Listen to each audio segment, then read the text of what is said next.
기쁘고 감사한 심판의 날. 시험이 합격과 불합격으로 나누는 것처럼 심판은 구원과 멸망으로 나눕니다. 그러나 마지막 심판에서 구원의 조건은 내 자격이나 공로가 아니라 믿음입니다. 이해하기입니다.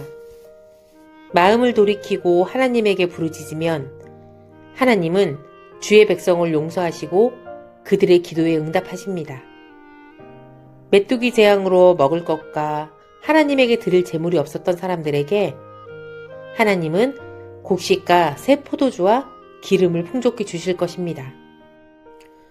이것은 단지 먹을 음식이 다시 생긴 것만 뜻하지 않고 하나님과의 관계가 회복되었음을 뜻합니다.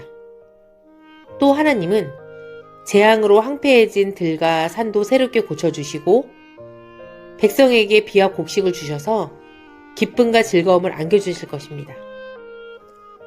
하나님은 재앙에서 비롯한 온갖 고통을 모두 없애주시고 이스라엘이 다시는 부끄러움을 당하지 않도록 도우실 것입니다. 무엇보다 가장 큰 축복은 하나님의 영을 모든 사람에게 부어주시는 것입니다. 하나님을 믿고 하나님의 이름을 부르는 사람은 하나님의 영이 우리 마음 가운데 가득할 것이고 하나님의 보호와 구원을 실감나게 경험할 것입니다. 하나님은 어떤 분입니까? 하나님은 죄를 뉘우치고 하나님의 이름을 부르는 사람을 돌보시는 분입니다. 말씀에 불순종하여 메뚜기 재앙을 받은 자들이 회개하고 돌아오면 하나님은 그들을 감싸 안으시고 그들에게 온전한 회복을 약속하십니다. 예수님을 통해 우리를 영원한 재앙에서 건지신 하나님의 은혜를 찬양합시다. 이 시간 왕기쌤과 함께 본문의 내용으로 들어가 보겠습니다. 안녕하세요, 여러분. 오늘 말씀의 내용에서 저는 하나님께서 잘못한 우리를 회복시키시는 순서의 관점에서 바라보았습니다. 첫 번째, 우리가 하나님의 자녀임을 먼저 기억하시고 가엾게 여기십니다. 두 번째, 너희가 만족하도록 하겠다. 웃음거리가 되지 않게 하겠다. 너희 땅에서 몰아내겠다. 쫓아내겠다. 그리고 주께서 위대한 일을 행하셨다. 라고 말씀하십니다.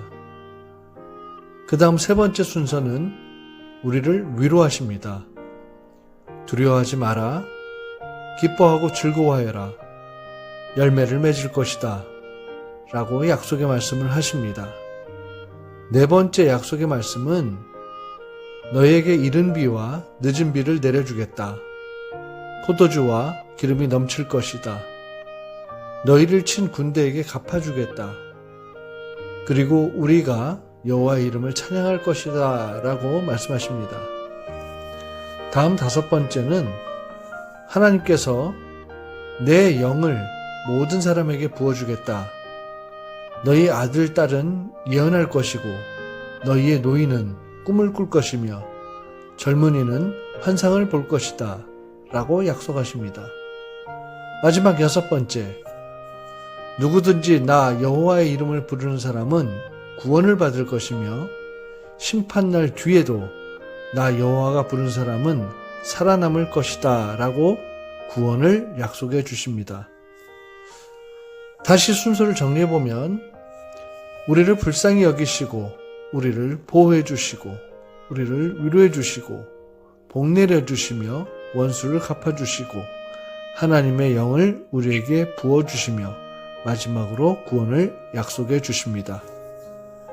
그러나 중요한 것은 우리가 잘못해서 돌이켜 회개하고 돌아와 하나님을 찾을 때 회복을 약속하십니다. 덕산교회 학생 여러분, 저와 여러분은 말씀을 거역하고 대적하며 무섭고 끔찍한 심판의 날을 맞으시겠습니까? 아니면 회개하고 하나님의 뜻에 순종하며 기쁘고 감사한 심판의 날을 맞으시겠습니까? 하나님을 다시 찾을 때 회복시키시는 하나님의 사랑에 대하여 깊이 묵상해 봅시다.